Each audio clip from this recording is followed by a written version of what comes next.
Seja bem-vindo à disciplina de Introdução à Educação à Distância, que passaremos a chamar de EAD. Me chamo Carmen Simão, trabalho na gerência de TI do Núcleo de Tecnologia e Educação Aberta e à Distância, conhecido por NUTEAD, da Universidade Estadual de Ponta Grossa, a nossa UEPG.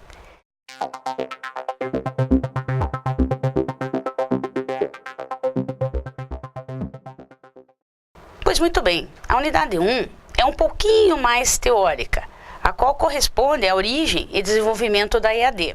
Nela, trazemos as concepções que se encontram presentes na denominada sociedade do conhecimento e apresentam como instrumento fundamental as redes eletrônicas de transmissão e recepção de dados e informações.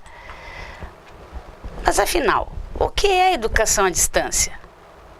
Como caracterizá-la? Como situá-la no contexto de ensino presencial? Então, é uma reflexão que precisamos fazer. Bem, é importante então esclarecer que a EAD não é um novo método de ensino, mas sim uma modalidade de educação, que requer uma metodologia adequada à sua natureza e finalidades. Não existe uma uniformidade de concepção ou conceito a respeito da EAD. Alguns autores, em diferentes momentos históricos, abordavam a EAD assim. O autor chamado Peters, que em 73, para ele considera a educação ensino à distância como um método racional de partilhar conhecimentos, habilidades e atitudes. Já o Arétio Garcia, em 87, nos traz a concepção. Para ele, é considerado a EAD um sistema tecnológico de comunicação dialógica bidirecional. Já Morin, ele traz o ensino à distância com ênfase ao papel do professor e educação à distância, com a aprendizagem compartilhada, ou seja, o envolvimento do professor e o estudante. Para Chaves, em 99, as expressões educação à distância e aprendizagem à distância são utilizadas inadequadamente. Então, ele sugere a denominação aprendizagem mediada pela tecnologia. E outros autores que se vão consultar ao material didático. Com isso, temos as características da EAD. Elas são separação temporal e ou espacial. Entre o professor e o aprendiz, há os estudos independentes realizados pelo aluno. A comunicação é via bidirecional, né? Via dupla, entre o professor e o aluno, mediada por ou pelas tecnologias e nos momentos presenciais. Pela legislação brasileira, em seu artigo 1º do decreto número 5.622, em dezembro de 2015, ela regulamentava o artigo 80 da nossa lei LDB, ou LDB, né? A Lei de Diretrizes e Bases da Educação Nacional, número 9.394, de dezembro de 96. Então, ela traz assim, que a EAD caracteriza-se a educação à distância como modalidade educacional, na qual a mediação didático-pedagógica nos processos de ensino-aprendizagem ocorre com a utilização de meios e tecnologias de informação e comunicação, com estudantes e professores desenvolvendo atividades educativas em lugares e tempos diversos. As origens, então, vêm de uma longa história, né? Então, a evolução da EAD, né? Numa primeira tentativa das pessoas se comunicarem sem estarem face a face, foi a escrita. E o marco importante para a difusão de mensagens à distância foi o desenvolvimento dos servidores de correio, permitindo aos alunos estudarem em casa e se corresponder com os seus instrutores, que hoje para nós é o nosso tutor EAD. A As transformações ocorridas nos séculos XIX, XX e XXI decorrem da crescente importância que o conhecimento adquiriu em nossas vidas cotidianas, né? Então vejamos algumas iniciativas de ensino à distância do século XIX. Em 1874, a primeira universidade do mundo ofertava curso por correspondência. Já em 1891, na Pensilvânia, nos Estados Unidos, temos a International Correspondence Institute. Ele ofertava curso de segurança do trabalho de mineração. Em 1882, em Chicago, nos Estados Unidos, o primeiro curso universitário por correspondência. Em 1892, Penn State University, nos Estados Unidos, é uma das universidades pioneiras em cursos à distância. No mesmo ano, a Universidade de Wisconsin, Estados Unidos, propõe cursos de extensão por correspondência.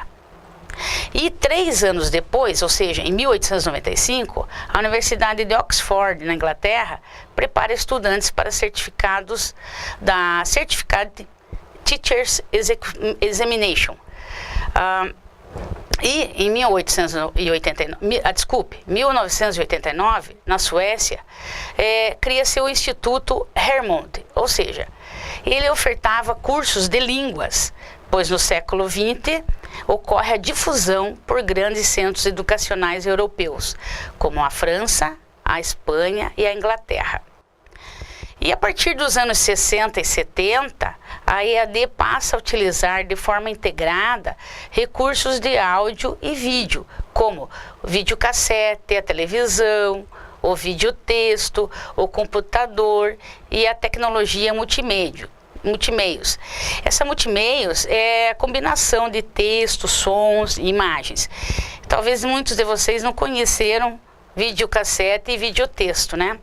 Mas procurem aí na internet que vocês vão achar bem interessante.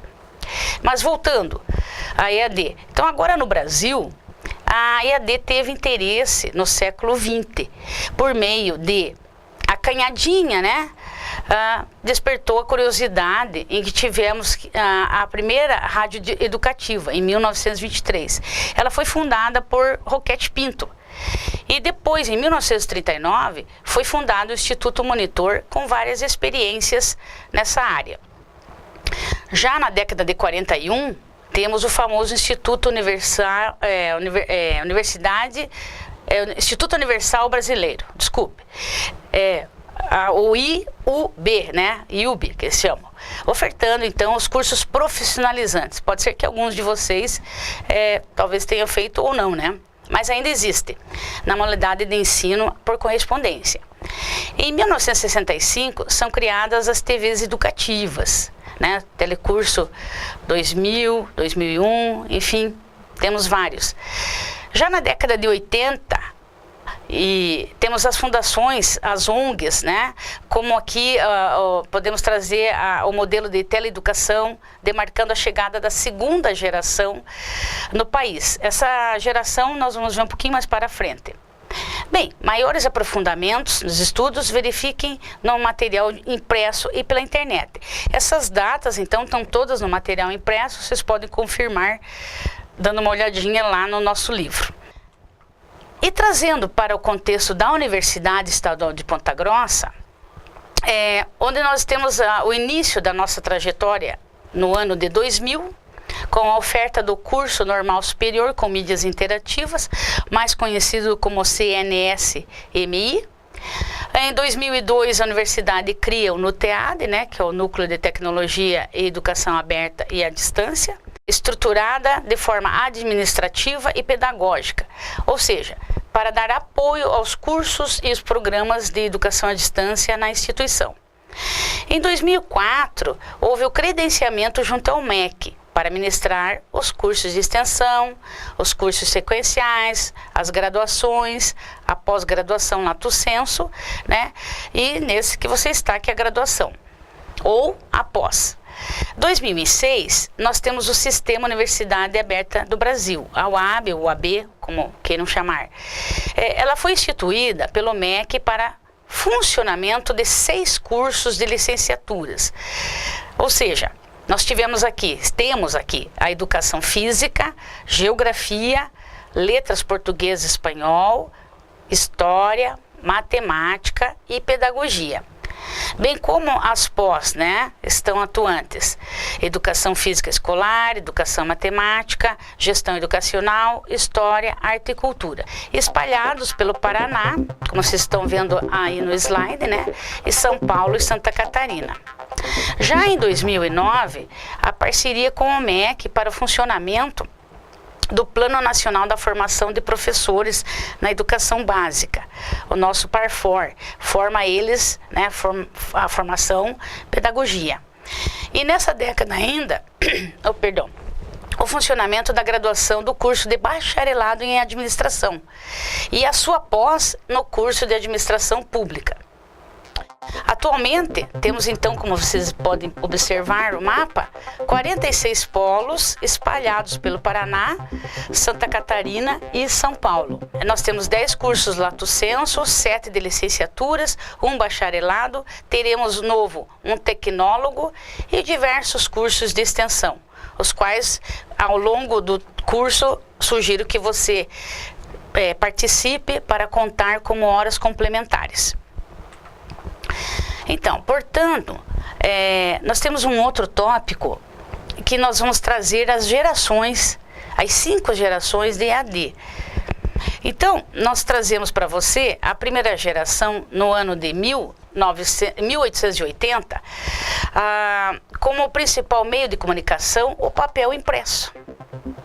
Ele era enviado pelo correio, característica principal é uma tecnologia, ou seja, textual, Nós temos a segunda geração, que já pula, tem um salto bem grande, 1921, o material impresso, a transmissão via rádio, o TV, os cassetes de áudio e vídeo, que era conhecido por cassete, o telefone, Hoje nós temos os celulares, computador, mas naquela época era telefone mesmo.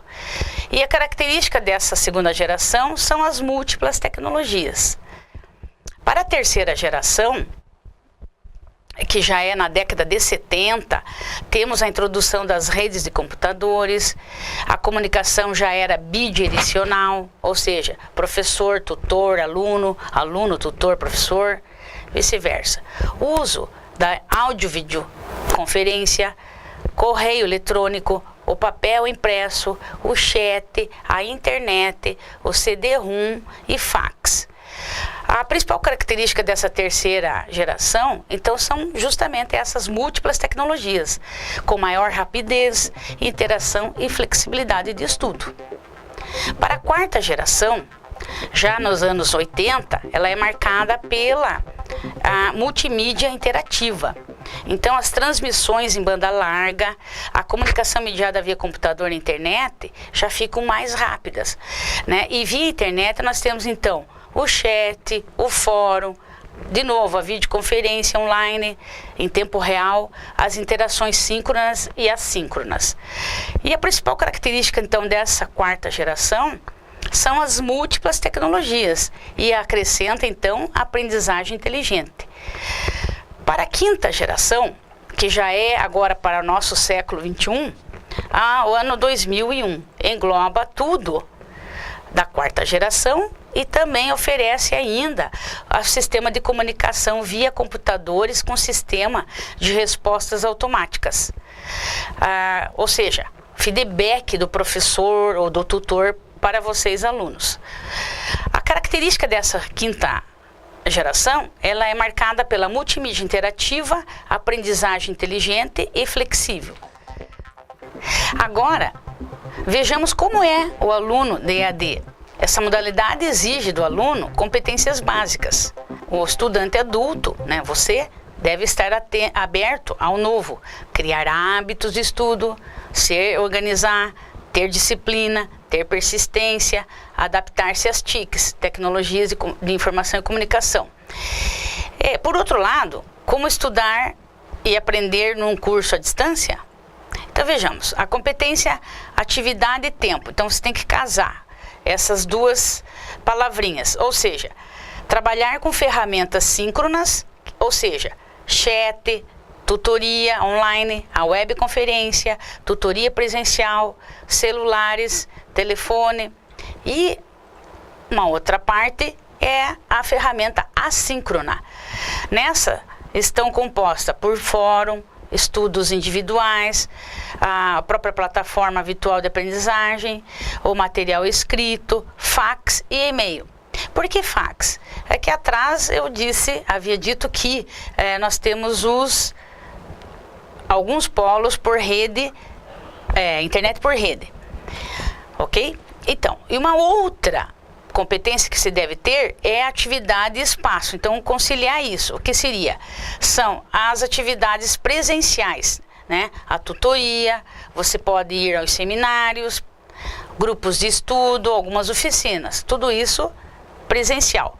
E à distância, você vai fazer, então, as atividades online, a tutoria online, videoconferência ou webconferência, chat, fórum, grupos de estudo, e-mail, fax e o telefone e os celulares que estão aí também integrando todas as mídias. Então, na EAD, além de contar com o apoio dos recursos tecnológicos e comunicacionais, você é responsável pela sua aprendizagem. Mas calma, você não está sozinho nessa caminhada. Conte com toda a equipe multidisciplinar que o curso lhe oferece. E principalmente com o professor formador da disciplina e os tutores EAD. Estudar à distância não significa isolar-se. Pelo contrário, significa aproximar-se das pessoas, estabelecendo as relações interativas muito mais amplas. E agora, se liga aí, é hora da revisão. Na videoaula de hoje você aprendeu os conceitos de educação à distância vistos por alguns autores, Peters, Moran, Aretio e outros, bem como pela legislação brasileira. Aprendeu também um breve histórico da EAD no mundo, no Brasil e na UEPG. As gerações da EAD e suas características, as quais são marcadas desde o ensino por correspondência até a chegada à escola virtual dos nossos dias. Viu ainda como é o aluno da EAD, suas competências básicas para estudar e aprender num curso à distância. Então, para ficar ainda mais por dentro dessa unidade, leia o livro didático, verifique indicações de vídeos e outras leituras e faça os exercícios no ambiente virtual de aprendizagem, o AVA. Seja um estudante ativo, participativo, crítico e responsável. E lembre-se, alguma dúvida?